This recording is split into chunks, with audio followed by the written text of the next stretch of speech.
Olá, seja muito bem-vindo ao nosso canal. Eu sou Consciente e nós vamos continuar a leitura do nosso livro, tá? Do Super Cérebro. E paramos no mito 5, página 48, para quem tem o livro. Se inscreva, comente, compartilhe, tá, pessoal? Para quem gosta desse assunto aí. Mito número 5.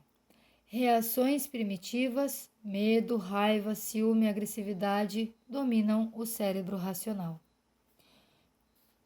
Vamos lá. A maioria das pessoas deve, no mínimo, ter ouvido falar que os 4 primeiros mitos mostrados não são verdadeiros. O quinto, porém, parece estar ganhando terreno. O argumento de que os seres humanos são movidos por impulsos primitivos é em parte científico, em parte moral e em parte psicológico. Esse pensamento pode ser resumido em uma frase: nascemos maus porque Deus está nos punindo, e até a ciência concorda com isso. Um número enorme de pessoas acredita em alguma parte dessa frase ou nela inteira. Vamos examinar o que parece ser a opinião racional, o argumento científico. Todos nascemos com uma memória genética que nos fornece os instintos básicos que precisamos para sobreviver. A evolução visa a garantir a propagação da nossa espécie. As nossas necessidades instintivas trabalham lado a lado com a nossa necessidade emocional de coletar alimento, encontrar abrigo, conquistar poder e procriar. O nosso medo instintivo nos ajuda a evitar situações de perigo, situações perigosas que ameaçam a nossa vida e a nossa família. Assim, deixa eu ver se eu consigo focar lá.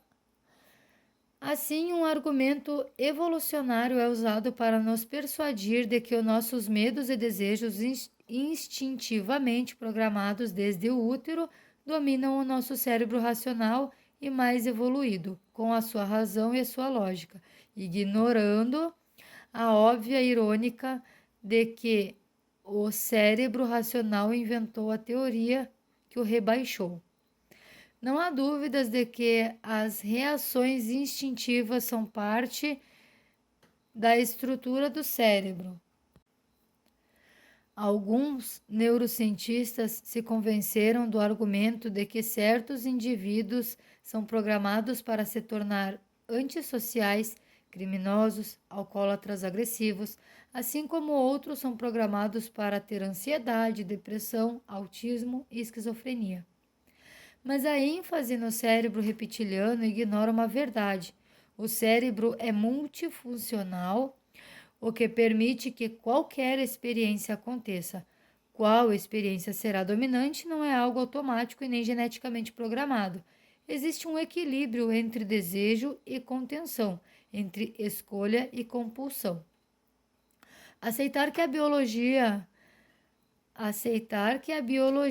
é um destino destrói o propósito do ser humano. Devemos nos submeter ao destino apenas em último caso, mas o argumento da força do cérebro reptiliano faz da nossa submissão a primeira escolha. Como compensar isso? Não aceitamos que nossos antepassados tenham se conformado com o erro humano, porque eles disseram que isso era herança de desobediência de Adão e Eva no Jardim do Éden. A herança genética corre o risco de induzir a mesma resignação camuflada da ciência. Mesmo que uma pessoa sinta medo e desejo todos os dias, numa reação natural ao mundo, não precisa ser governada por esses sentimentos.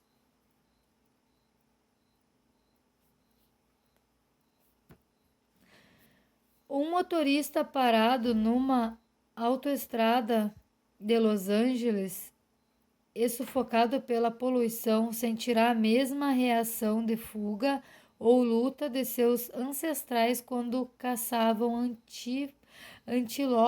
antílopes na savana africana ou tigres no norte da Europa. Essa reação ao estresse, um impulso instintivo, está em nós, mas não faz o motorista abandonar o seu veículo e sair correndo ou atacar os outros motoristas. Freud afirmou que a civilização depende do controle dos impulsos primitivos, de modo que valores mais altos possam prevalecer, o que é uma grande verdade. Mas, pessimista, ele acreditava que pagamos um alto preço por isso. Reprimimos nossos impulsos inferiores, mas nunca os extinguimos, nem fazemos as pazes com nossos medos mais profundos e nossa agressividade.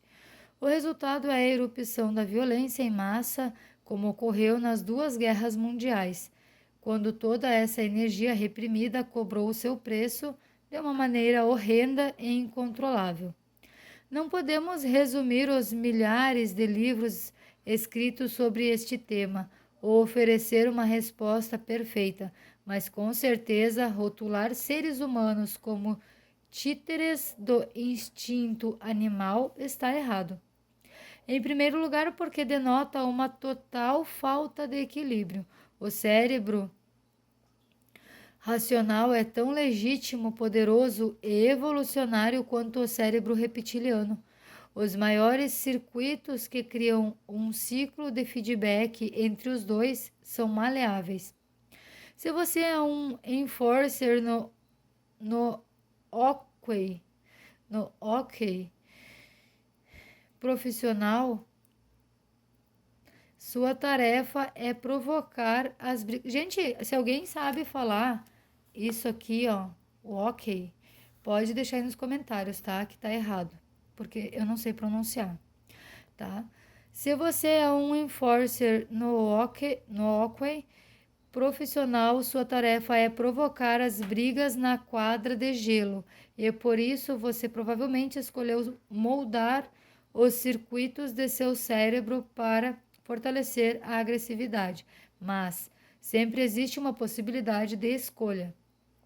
E se algum dia você se arrepender dela, pode se retirar para um mosteiro budista, meditar sobre a compaixão e moldar os circuitos cerebrais numa direção superior. As opções sempre existem.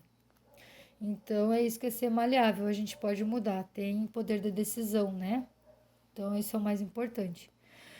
Com raras exceções, a liberdade de escolha não é proibida na programação original. Meu cérebro me fez fazer isso. É uma desculpa esfarrapada para quase todo o comportamento indesejável. Podemos ter consciência de nossas emoções e escolher não nos identificarmos com elas. Isso é muito mais difícil para uma pessoa que sofre de transtorno bipolar, dependência de drogas ou fobia, mas o caminho para a saúde do cérebro começa com a consciência. E também acaba com ela. Pois a consciência permite cada passo do processo. No cérebro, a energia flui aonde a consciência vai. Quando a energia para de fluir, ficamos bloqueados. Essa barreira é uma ilusão, mas quando acontece, parece real. Vamos supor que uma pessoa tenha um medo mortal de aranhas. Fobias são reações paralisantes. Um aracnofóbico não pode ver uma aranha sem ter um acesso automático de medo. O cérebro reptiliano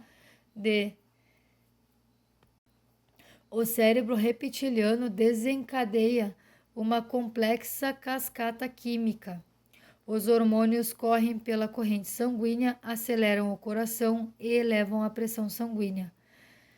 Os músculos se preparam para a fuga ou para a luta. Os olhos se fixam com a visão concentrada no objeto que provoca o medo.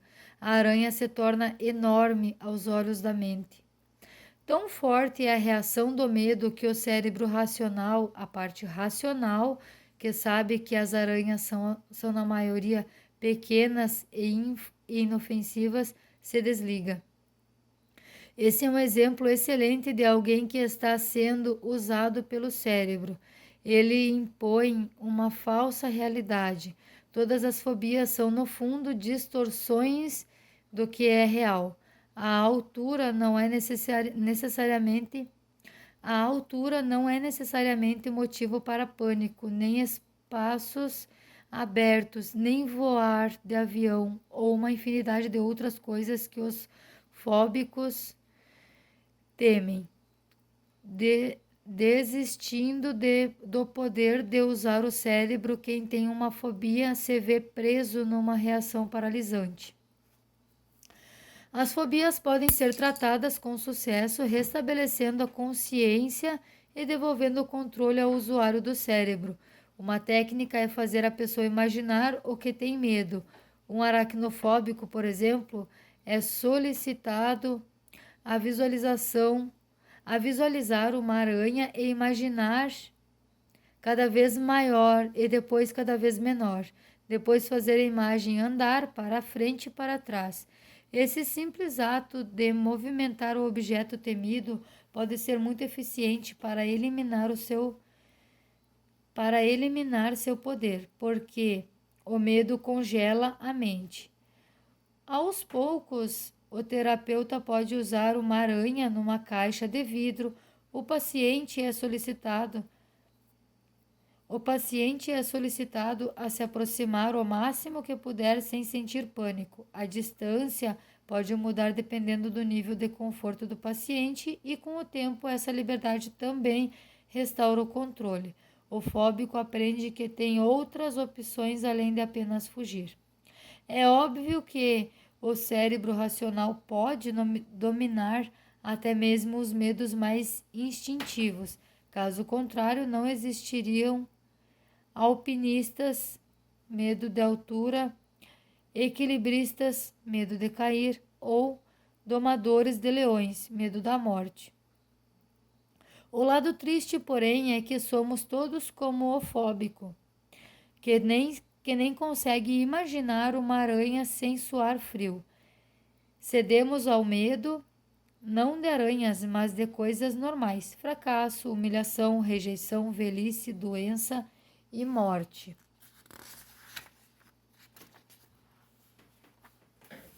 É uma trágica ironia que o mesmo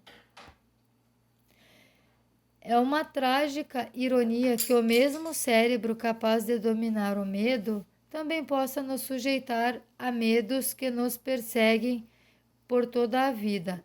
As chamadas criaturas inferiores estão livres do medo psicológico.